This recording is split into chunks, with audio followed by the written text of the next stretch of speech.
like to invite to the stage our panel, which includes Uwe Brückner, who's founder of Atelier Brückner, Takashi Kudo, who's communications director and designer at teamLab, Daan Lucas, we'd like to welcome back to the stage, founder of Random Studio, and to chair Christof Babinsky, managing director of ASB GlassFloor and the sponsor of our main stage here.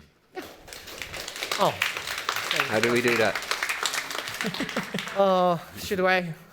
Wherever you want. Oh, whatever. Okay. So, hello and welcome to discussing the use of digital technology in architecture and how we can use that to bring people closer together rather than separate them or isolate them even further, which is very much along the lines of what you just spoke about, Dean. And the overall format should be that we're discussing images where we show the status quo, and then we should discuss another round of images where we show what we or how we envision or even realize a future where we use digital spaces to bring us closer together. It's very fitting. Robert opened this morning saying that our branch is moving away from simple statement pieces that look impressive, and we're rather focusing on connecting people and empowering people and giving them something meaningful to enhance the experience and not only something cool to look at. And I think this is very good. I'm not sure whose image this is, but I would like... It's mine. I would like you, Uwe, to explain why you've chosen it. Yeah, I apologize for my voice, but it's I'm sleeping directly under the fan of the air conditioning in my hotel, so this is the tribute I had to pay, but I hope you can understand me. Okay, just for the images in the background, since this panel is about the influence and the bringing together of different worlds, the digital world and the real world, I deeply believe in hybrid systems because I think that we are already influenced very much by the digital abilities of our techniques, but still, as we could hear this morning by the representative of MoMA, the principle of bringing people together is the physical appearance and the physical space like this. So you all came together to mingle, to discuss, and to see and experience lectures. And you're not following it via streaming. You want to be present and you want to talk to the people. And these two images are illustrating maybe on the left hand, on your left-hand side, the more status quo. This is the state of the art. So this is a multi-touch screen in the so-called Darwineum in Rostock, which is an interesting hybrid of a museum and a zoo at the same time. So a zoo that established its own museum, its own collection, and what the kids can do here is following the evolution of exactly those animals that they can witness in the zoo as well, and they can follow the traces back to how these species came to our times and how the evolution grew them up to the recent times. And the next generation, on your right-hand side, this is the upcoming exhibition of the Grand Egyptian Museum, and you see the screen on the left-hand side is horizontal and it's multi-touch. You have an individual experience and collective experience at the same time. You also can witness on the mirror if you're in the second line, third line. And the right example is that the screen is now independent from any tables or surfaces. It can be also a holistic screen. And this is featuring the 4 shrines of Tutankhamun. And our idea was to let the people become involved in the life of Tut by deciphering the lifetime illustrated by hieroglyphs on the shrines. So the speciality of Egyptian archaeology is that almost everything is written on the objects themselves, but we can't read it. And this is a possibility. So by touching and by scrolling by a more reactive than only an interactive system, you can explore the shrines and the meaning, and you even can read what was written in hieroglyphs on the shrines. So you can travel back into times and can be involved in the lifetime and later on also in the afterlife of Tutankhamun. Thank you very much. So, Oh, this that you, is mine. Takashi, right? Hi, this is Takashi, and okay, I apologize. Last night, here Amsterdam, I heard there is so many nice gin, and last night I drank. I cannot count, but I drank too much, and I'm a little bit hungover still. So it's maybe some word it's not make sense, but it's please. I hope you will understand. So anyway, second apologize. I choose two wrong pictures, so it is very hard to explain what I wanted to explain. So anyway, it's a teamLab. We are 650 members. We are like group of the specialists, and it's making the output using of the digital and technologies, and we are called art collectives. So most of this in our artworks is like spatially, like interactives, like try to bring the people to be inside of this our imagination and its output, and we call it just digital art, and it. So you cannot find and you cannot see anything about this, but it's what we made. It's called a flower on the peoples, the walls, and it's on floors. We made the softwares, and the flower is born and growing up and died. It's like naturally.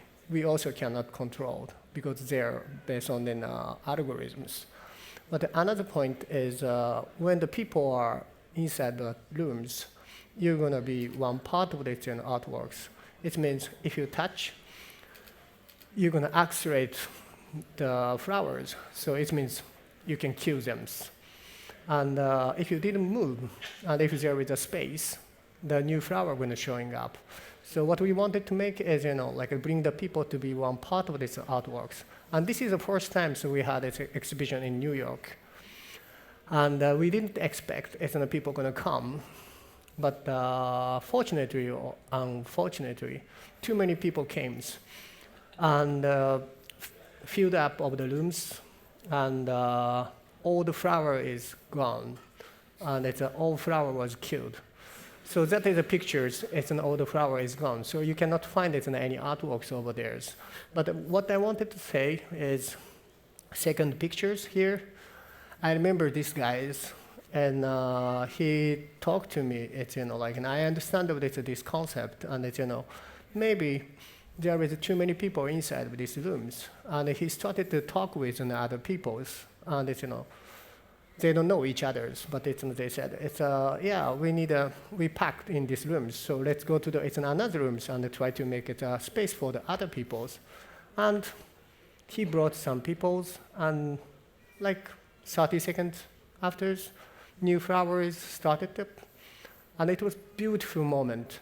And that is a picture I really wanted to show you, but somehow there is no flowers.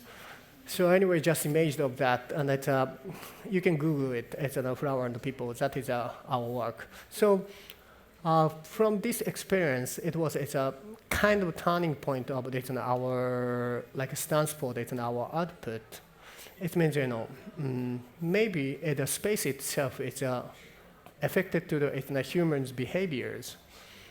Because of it, like normal, I'm not against any fine art, and I respect any art.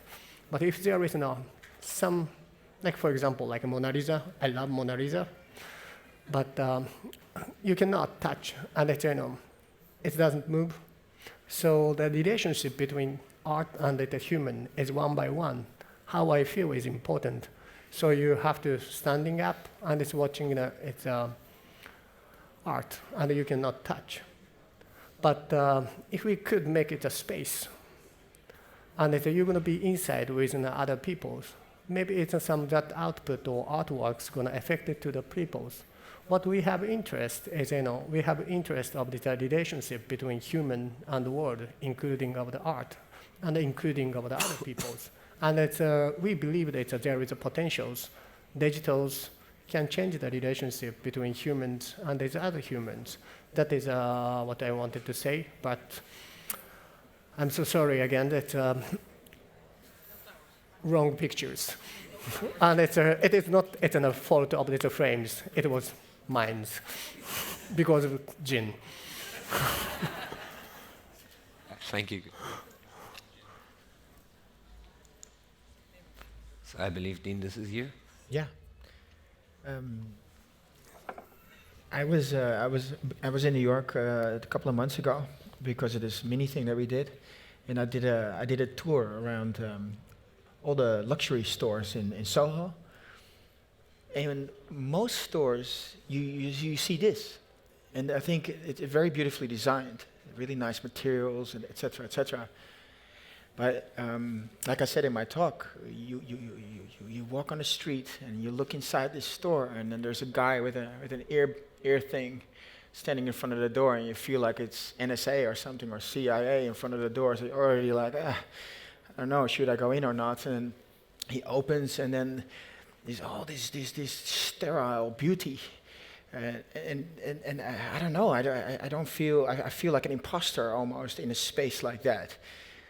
And almost every store is like this. So the reason why I sent this is to give you what's happening right now and what I don't connect with so much, and to see where we're going to go to the next image soon enough. But to see how we can, I could even see using technology and bringing this space to life. We could do that, I think. But right now it feels so pretty cold. I fully agree with you. Cold and in a way also boring, because you take in the view and it looks stunning, there's no question to it, but really once you walk in it, you will see exactly what you expect and you won't see any change. Yeah, exactly. And the brand itself also feels static this way. This is a representation of a brand, and they spend so much money into these stores.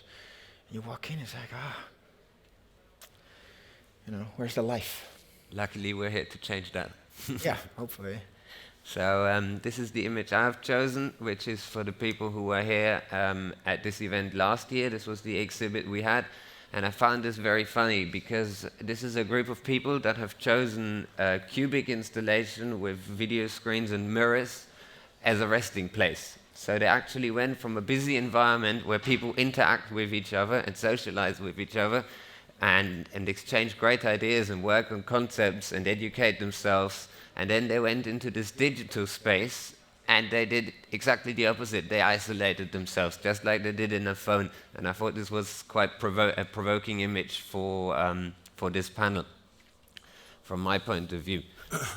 It also shows that a digital space doesn't always need to be engaging. It can simply provide an sort of a little shrine away from the experience and the hecticness around you if the installation is done well. And if LED screens, which are normally used for shouting at you and advertising messages and so on, are used to actually create something that calms you down. So I think the next image, I know that this is a video which is from Uwe Brückner. Yeah, so this is not my work or our work. This is the work of Interactive Media Foundation in Berlin. And I choose this because I think this is something like the upcoming future. So the connectivity of virtual space and real space, of artificial intelligence and a more reactive system than an interactive system.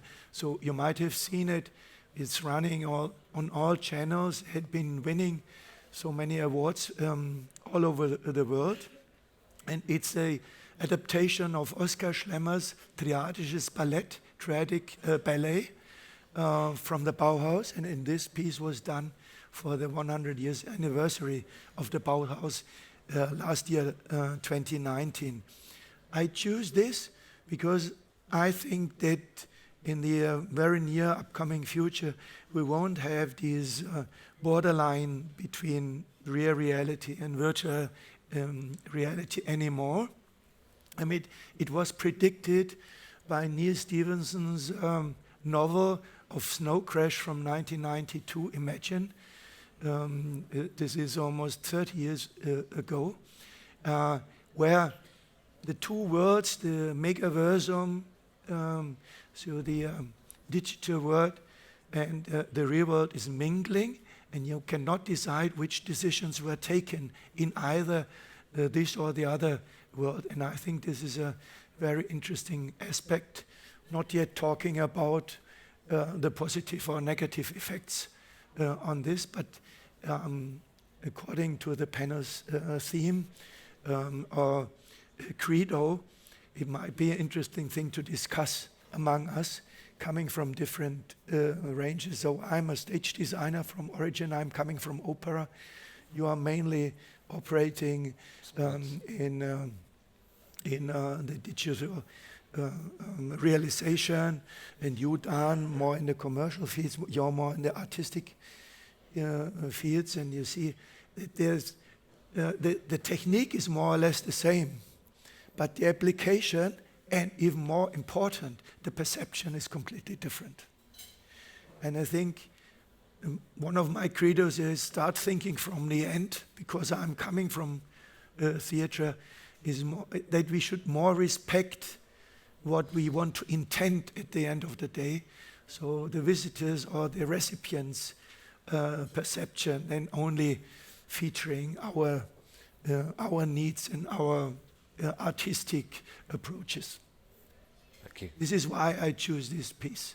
Actually, it was done by real dancers and then adopted in a virtual in a virtual way. And it's worthwhile to look at the making of. It's amazing. It's remarkable. It's a remarkable piece. Nice, thank you. So Takashi, this should be a second picture. Yeah, I didn't know. There was two pictures divided. So this is pictures, the right ones. And after that, guys brought it and some people to the another rooms. Some flower is started to, and that is a moment. It was at least beautiful for us, and it's like some kind of turning point to think about. But anyway, it's I just explained it and everything is last times. But so this is like the space, and now it was like almost 7-8 years ago in New York, and it's right now we have exhibitions, permanent exhibition in Tokyo. So I don't know. It's some people visit or not, but we have like 10,000 square meters, like big, huge, like digital, like art exhibitions, and there is gigantic size of this like flower and papers. It's more like in a maze, and you're gonna be inside, and it's lost your ways and cue the flowers and create the flowers and try to be inside of the artworks, and that is what we're making, and it's, yeah. Yeah, cheers. And I'll pass it on to you, Dean. Yeah, Yes. so this is actually the only store that I really felt invited to. I went to 10 of these stores where I didn't feel invited, where I had the security guards and the interiors that all kind of felt the same as the image that I showed previously. But then I went to the Gucci store, and the road was broken up, so it was hard to get to. But then I walk towards the entrance, and this really nice guy opens up the door with a big smile on his face. I was like, oh, this feels a lot better. And then I walk into the store. It's a big open space. I have like theater lamps hanging, really good music playing, couches everywhere. They have this theater in the back where you can watch, I don't know exactly what movies, but you can watch movies. There is a little library. There was a guy walking around with sandwiches. There were people just chatting to me, not trying to sell me stuff, but just chatting to me. What are you doing here? And I said, well, I like the space, and how'd you guys come up with this? What was I trying to say? What I felt here, oh yeah, one more thing. There were some couches, and there were a couple of ladies trying on shoes.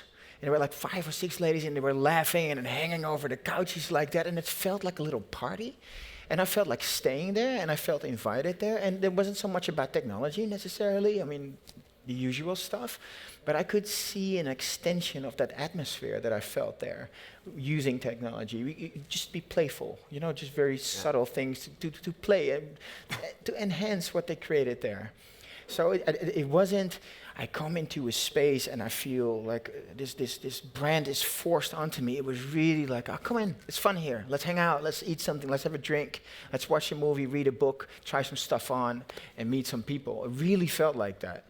And then afterwards, I read an article from the CEO who said the reason why we did this because we feel that luxury shopping is not working because it's boring. And it was really intentional, but it still worked. So that's why I sent you these two images because it was such a different energy. Obviously, I'm more attracted to this, and then say, okay, if you add technology into that, you can even make it more surprising and more weird. Because that fits this brand. I'm not saying that we always have to do weird things. But for Gucci, it could definitely be the that. high-end ones want to startle a little bit, and they probably need to startle a little bit. Taking us out from the retail environment, I've chosen this image as my last picture. This is Microsoft's corporate headquarters in Dublin, and they have an installation we did for them where we had installed what they call a digital waterfall that runs into what they call a digital lake. But this is a very nice example of how it's used on a daily basis. So this is how you can get digital technology, screen-based technology, into a spatial design and change an environment on a daily basis and use it to encourage people to interact with each other. So in this case, this is obviously entertainment for children and dressing them up for Halloween. They do similar things over Christmas. Sometimes they have feedback rounds. They had an LGBT gender talk on it, and then a welcome reception where everyone could talk about different ideas, how they would feel more welcomed in the workspace. So they utilize that versatile screen on the floor to promote different activities that are not necessarily completely work relevant, but they're relevant to their employees and their visitors' life on a day-to-day basis, which I think is what screens in architecture should allow us to do. They should allow us to change the space with the click of a button in order to introduce different topics on a daily basis. And when we look at all the images we've seen now, we've seen in every single one we've seen some sort of technology being used. We saw retail environments. Takashi presented an artistic installation, art. We saw actual art being performed and then digitalized, which is the video that Uwe just showed us.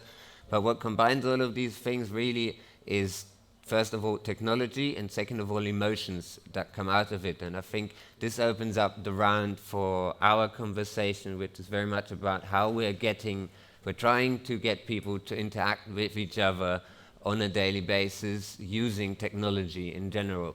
So my question would be, do you guys think that when we look at the workplace and that spatial design in the workplace is an area with screens there a useful addition, and does the human going to the same place every day, does he welcome a certain area of that space that he sees daily to change on a daily basis and give him meaningful content?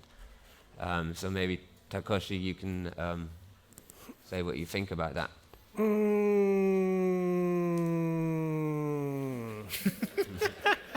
Very well. Yeah. Yeah. I can say it's like two maybe answers, like two approach. One is sometimes it's people are think like an interactivities and the reactions, and it's what we are making. It's on in our artworks. It's even if you're conscious or unconscious, you are one part of it in the artworks. It's for example like it's that flower and people. You are just standing and it's watching of these walls. But it's, if you didn't move, around you there is no flowers, and you didn't expect of that. And it's like interactivity. It's one of the it's an element of these digitals, but it is not like one of the core. But it's for us, it is not like a purpose. Mm-hmm. Like interaction is for me is it's more like a games. Like if you push the A buttons, the Super Mario is going to jump. Yeah. It's not like that.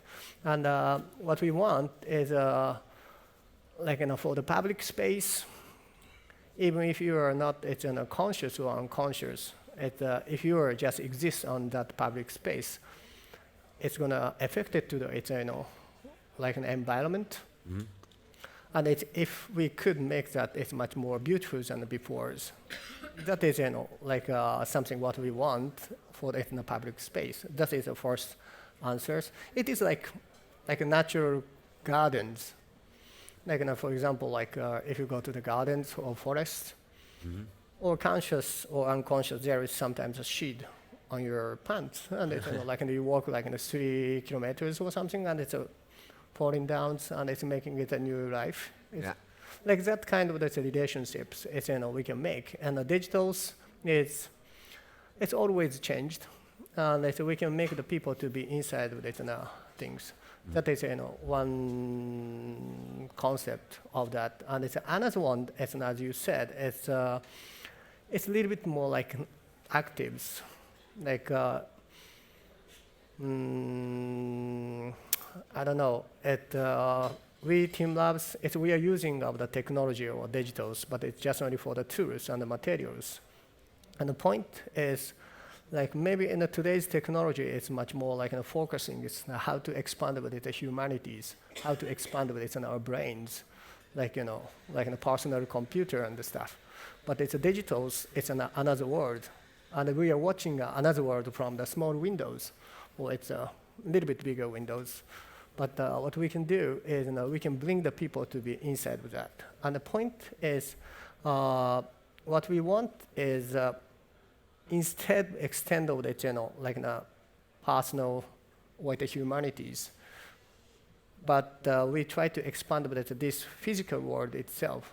That is like our approach of this using of the digital technologies.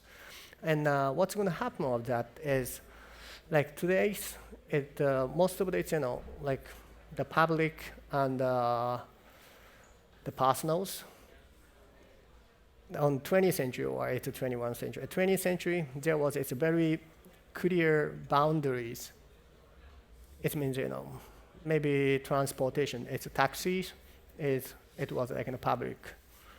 And it's a car, it's more like personal things. But it's Uber, it's destroy of that boundaries. And it's maybe on a hotel, it was in a public space. And it's apartment, it was like more personal feelings. But it's an Airbnb, it's a destroy of that. So that one is, it's more like approach from the personal side to the public side. Yeah.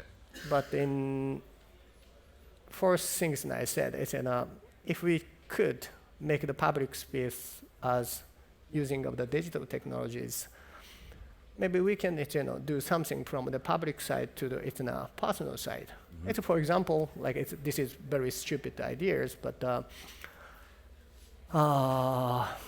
if it's a birthdays, and if you walk on in the streets, and we can get information of it who is like birthdays, and it's birthday persons. Around the birthday persons, there is so many flowers, or it's some music. Yeah. The city itself can be medias, and it's make much more like fun. And if we could change it in a public space, it means the personal like delight it's just only normally it's a personal delight, but if it is the media or it's a canvas became it's in a public space, maybe we can make the even people we don't know can be happy. Actually, yesterday was our very good friends in the birthdays. So that's the reason why I drank a lot of this gin shot. But we just singing of this happy birthday songs. And it's inside with the bar. I really don't know them, but it's somehow they also become happy and it's celebrate us. And that's the reason why I drank a second gin. And but I think it's at least if you do it's like a birthday is much more personal things. Yeah, I take it completely. But in the public, we can make it much more. Many people it can be positives, And somehow, what we want is we want to make it in the world a little bit much more positives, and it's much more fun. And like a city today is, especially in Tokyo, it's too huge and too concrete, and we feel we cannot change. Yeah. So we are like completely gave up, to do something on in a public space. After that, what's going to happen is we are a little bit negative to the other peoples. They are waiting for the metros, and the metro, there is so many peoples, and it's them, and it's I'm hungover, and I don't want to be on this. It's like packed metros. Yeah. But if you're waiting, and if it's changed some things, it can be. It might distract you from the hangover enough to make you happier. Exactly. And now I started to feel it's much better than before, and because of maybe you guys. Thank you very much. Well, we're very happy to have you up here. Definitely in any state. I don't know. I could answer for your questions, but Well, in our case, we use the digital media not for its own sake, but always to achieve a higher level of insight, experience, or education. So very often, our visitors, they do not even recognize it's digital media because they take it as something natural. Can you go back to the slides, to my first slides, please? I don't know. I thought they would be moving about, but it seems to go backwards. Yes. So, okay. So Darwinism, or the evolution theory of Darwin, we know from our school times. So this was a poster rolled out about 6 meters long, only dedicated to half a dozen species. But this allows to track base and collectively or individually the evolution of so many species. So digital media allows us to compensate complexity and to make it simpler even for youngsters or for amateurs to use it as a natural tool. And as I said, the next generation on the right-hand side, this is much more sophisticated. So we use the digital media to open up windows to secret worlds. I believe that it's not so much interesting the virtual in the real, but the real in the virtual. And this makes people able to travel to areas where they usually can't go, like to the radioactive magnet at CERN, at the Large Hadron Collider in Geneva. But there in the exhibition, you can maneuver yourself through the system down there in 100-meter depths by a webcam that is synchronously open to the visitors. Or, for example, you showed your street screen there for the Expo 2010 in Shanghai. We composed the first cubic cinema in the world. So it was a cube 15 by 15 by 15 meters. So imagine this length, this width, and the height 15 by 15 meters with 13 million LEDs there. Nobody of the 3.2 million visitors was talking about the technique, but they were all impressed by the narrative being used in this cubic cinema. So a narrative that made the people move around, because everything was a screen. But it was not the fact that the people perceived it as a screen, but a new environment they had been embedded in. And they played a role. So we very often use digital media as an instrument to evolve the people playing a role in our settings. And I think if we talk about immersivity and the democratic museum, as we heard it this morning, we need to let the public or our recipients play a role in our settings. Otherwise, then it's just an autocratic system. Absolutely, yeah. You threw me a good ball there, because first of all, I saw the cube you were talking about, and it was very impressive, and I really believe that the type of content used was used to actually getting people moving around in the space, because the interest naturally shifts, and then they would physically shift. And that brings me to a topic. My history is mainly in sports installations all around the world, and one of the installations we did recently is a virtual system using an LED floor, and people would walk onto the space and there'd be a circle displayed around them, and there would be an interactive ball somewhere that was non-physical. People would run up to it, and the moment they get in touch with it, the ball would ping away, and you play almost a game of air hockey, if you like. And one of the concepts we've developed now for public spaces is to have, let's imagine a shopping mall, and you have a screen on the floor and maybe also on the walls, and it's used obviously for advertising purpose and all sorts of things, but for every 2 hours, for 15 minutes, 5 of these balls appear. And people walk past the space, not thinking about anything. Suddenly they interact with the ball, they realize something is happening. Our vision is that people will come at these times and they will start automatically, without having planned to do so, to develop games by themselves. And whoever comes onto the space can easily interact with it as well and can be part of it. And people will have to be self-organizing them because there's no goals as such, but they can play with the balls.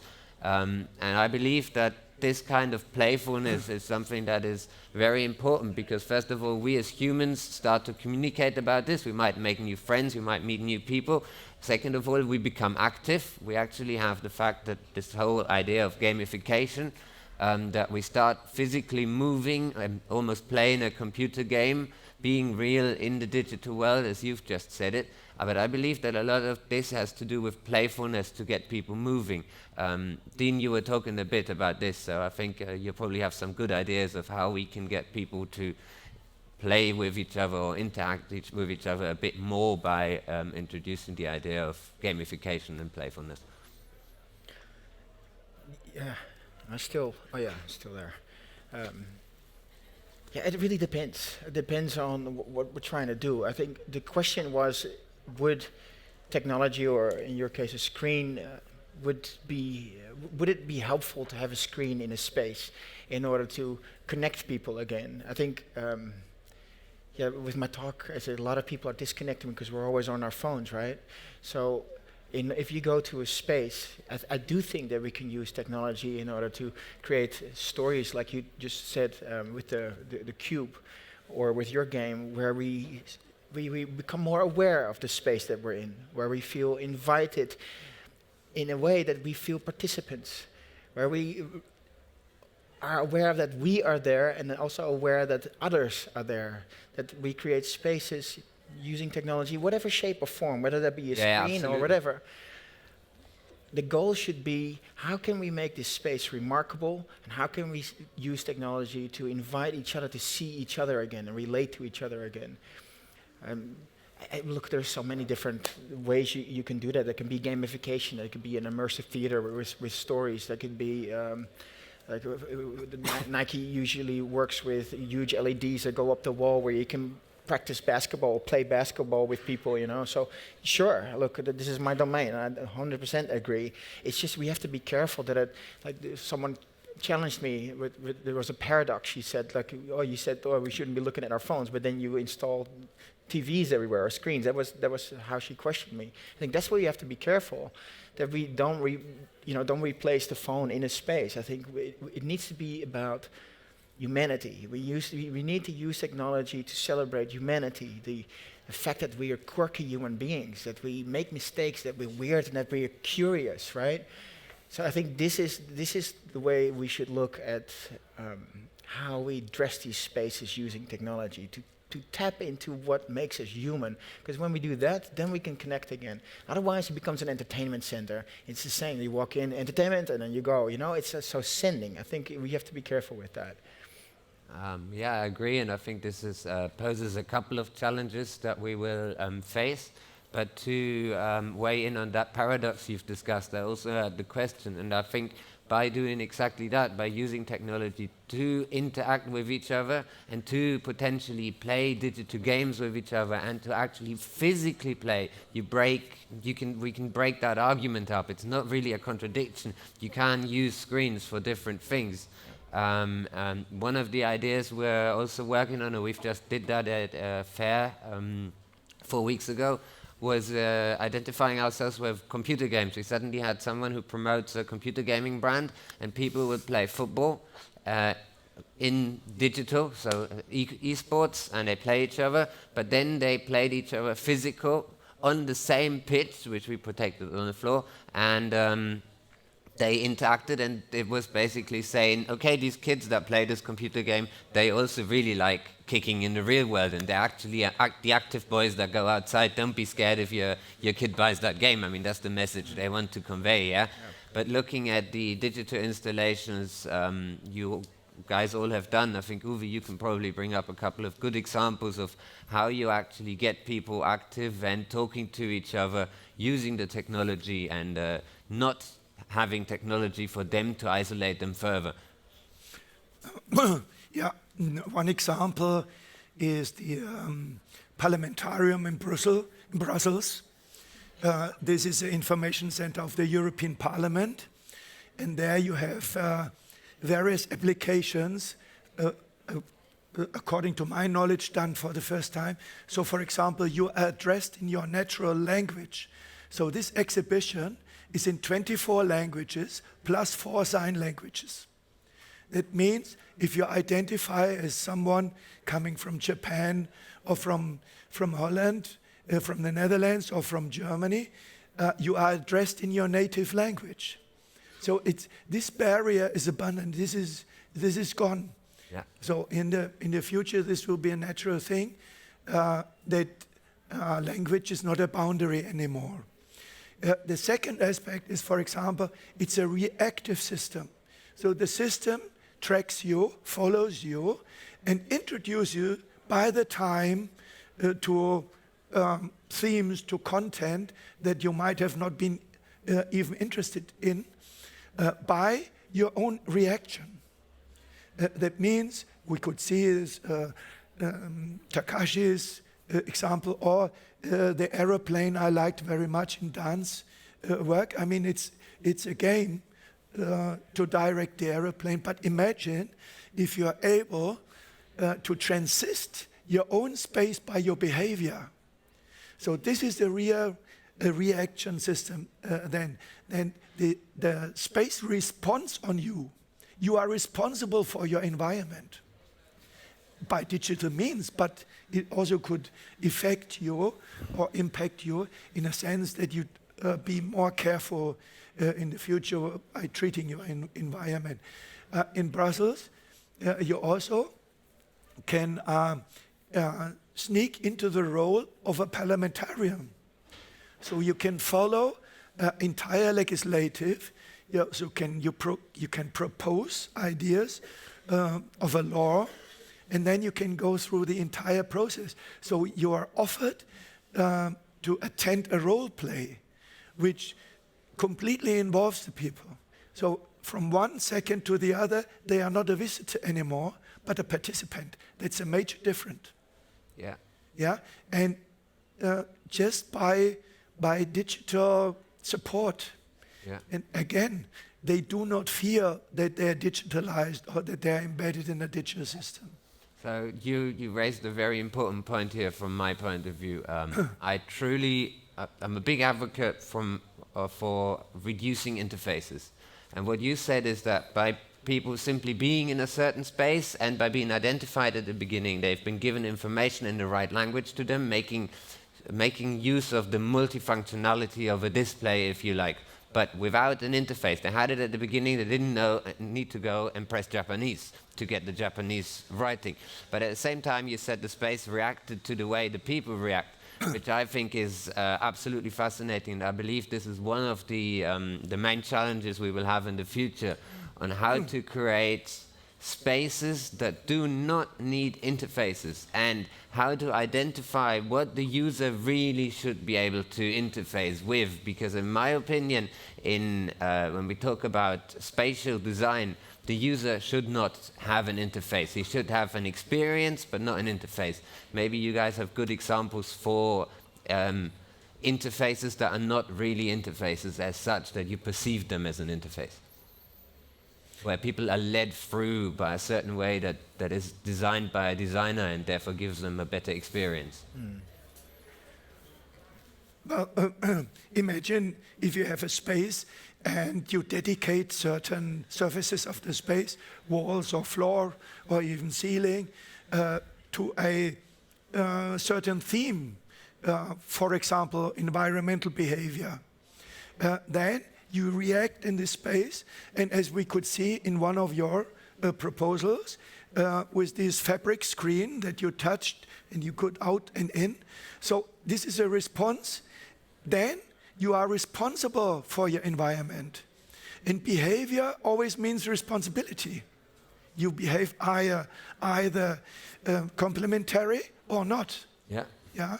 So if we create spaces that immediately show the impact of your behavior, you think about how you should behave or what it means to behave correctly or incorrectly, or political correctly, which I do not like to mention here because it's always restrictive.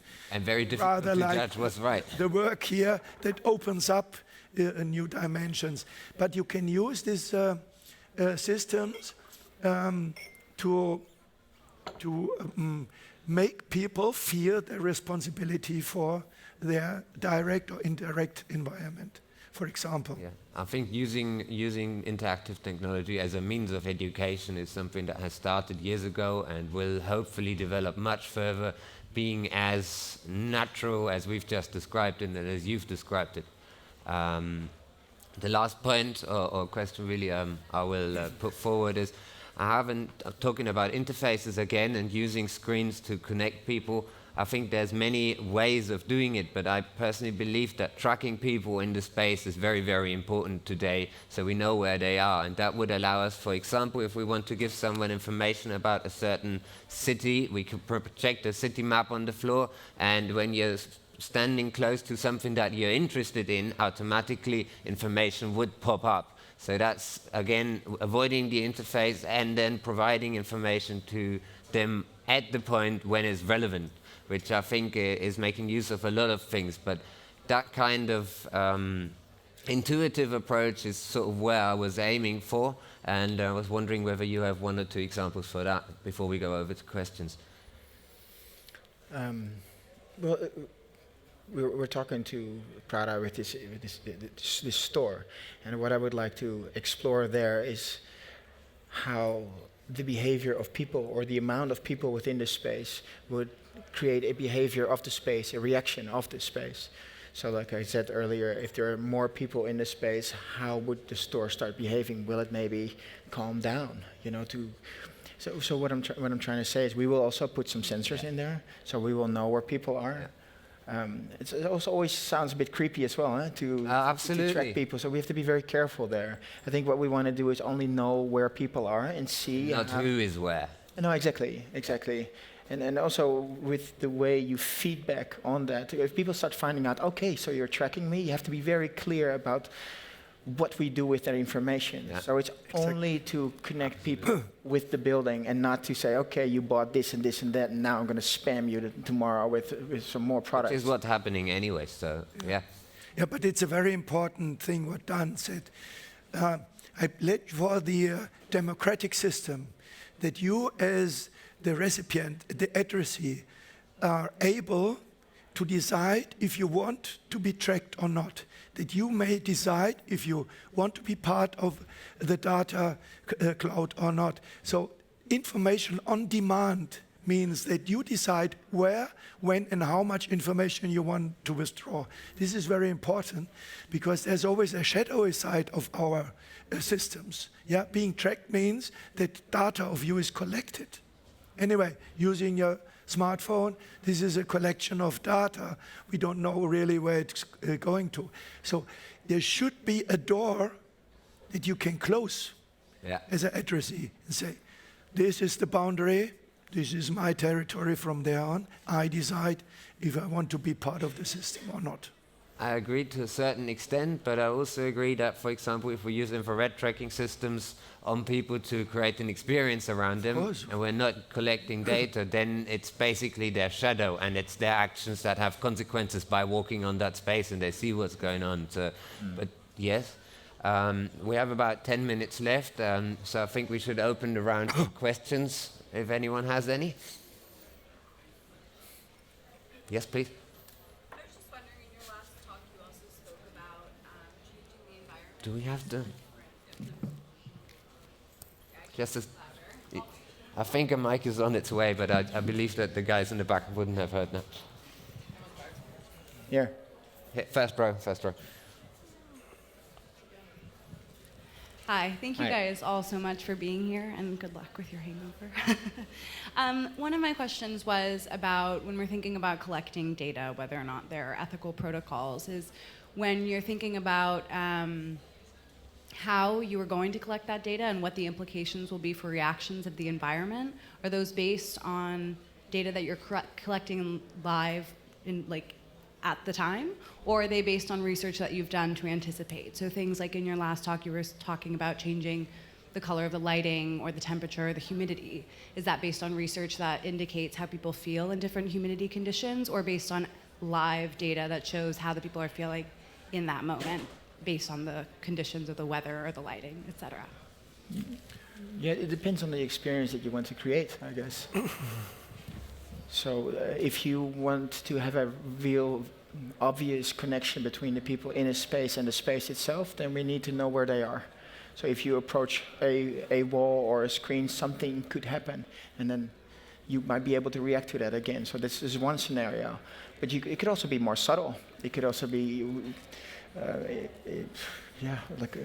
maybe there is some information about people that enter the store, if they're willing to give that. And then you can start playing with that. You can show where the new collection is or something that's very pragmatic. But But there's stuff they bought before.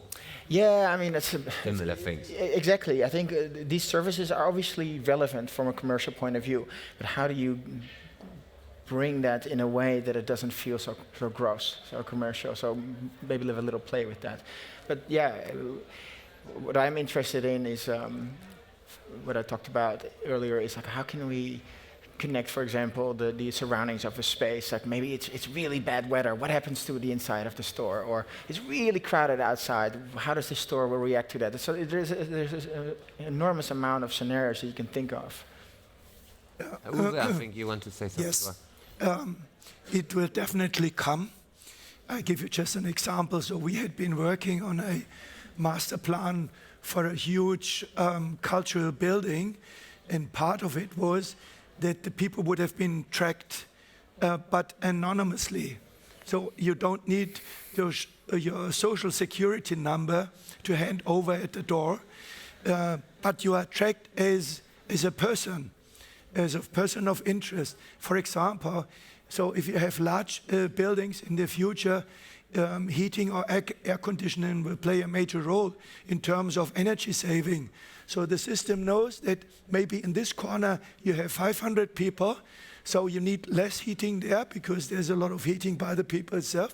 But in this corner you have none, so you drop down the heating over there, and the air conditioning is running on lower level than on there. So it helps to gain, or at least to save energy. For example, with engineers, we found out that just between the sunny side and the shadowy side of the building, you could save up to 20% of energy by a smart facade that is reacting. Hi, darling. The future visitor. So, yes, this data is very valuable for the future. We were talking about very individual data, and I think we should not give our privacy and our own environment. We should protect it, but in other cases it can be very helpful. And everybody knows the discussions about the upcoming mobility, so self-efficient cars or transport systems in urban environments. It's not thinkable, it's not possible without collecting data and using the data for a better purpose. That reminds me to the guy in Berlin who carried 150 or even more mobile phones with him, causing a virtual traffic jam, causing one of the streets being completely empty, which shows how these systems are always for example, something that we need to still learn on. Yeah, absolutely. Any further questions? Yes, please.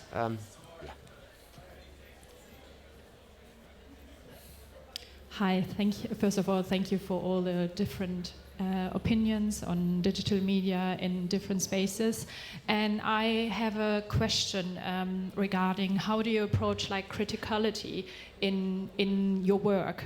And what I mean by that is it can be, for example, I think through every piece that we as designer put in public spaces, which we essentially do. I mean, a retail store is a public space as well, same as an exhibition design space. And I wonder how we can actually embrace changing the briefs that we receive, for example, from clients in the beginning to bring like a critical aspect to it, or making maybe aware of a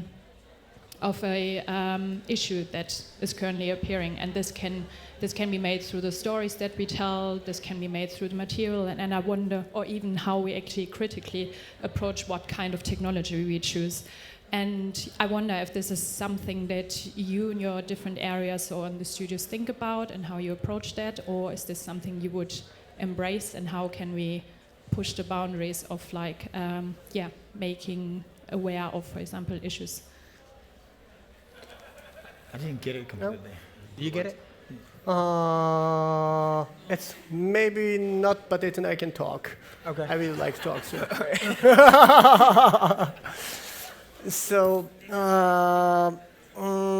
if I misunderstood it, if we talked about some technology and the digital, it's always we reach out as it's a 1984. How to detect it in our sensors or it's in our ID and stuff. But it's me personally, I have not so much interest with that. It's much more smarter people. It's going to solve it, and it's what I have interest is in a much more like our life was like a new world. It's more like positives using of this in our output or its expressions. And the point is, that's my opinions. But I can say this is from the histories. The right answers is always changed after its revolutions or when the society changed. It's like 18th century, there was industrial revolutions, and the right answer on the 18th century couldn't be right answer on 19th centuries. And it's most of the biggest problems today is, everybody knows, end of 20th century, there was revolutions, like internet and digital games. And the thing is, like right answer on the 20th century, it cannot be the right answer on 21st century. And the point is, why people love it's an art, because it's an art is a questions. And it's maybe in a design, it's an answer or it's a meanings for it's an that questions. And it's what I want is, we try to create all this like in a public space. I mean, it's, whole the architectures, or it's maybe if we could make in the cities, made by the digitals, and the interface or like things is, for us is everything is it's not exists. It's a program and the softwares and the informations, and how to show that the information is, we are using all the medias like projectors or it's monitors or LEDs, and how to detect the people is we're using the different sensors. That is much more like a technology side. It means the tools and the materials. But what I wanted to say is, I don't know this is good or bad, but it's anyway, we are already affected by today's society and the systems. And for me, I feel it's very weird. It's everywhere. It's very flat. Like for example, a city is flat, and it's if we're using it like digitals, it doesn't need to be the flat. And the point is, and the whole, like today's, our expression, it's based on that, like 2 dimensions. And what we have to think is always in the higher dimensions. And for example, like maybe footballs, football is people playing on it now, very flat. Yeah. But the digitals, that is just only softwares. And it's, for us, it's a paint is light, and the canvas is everywhere.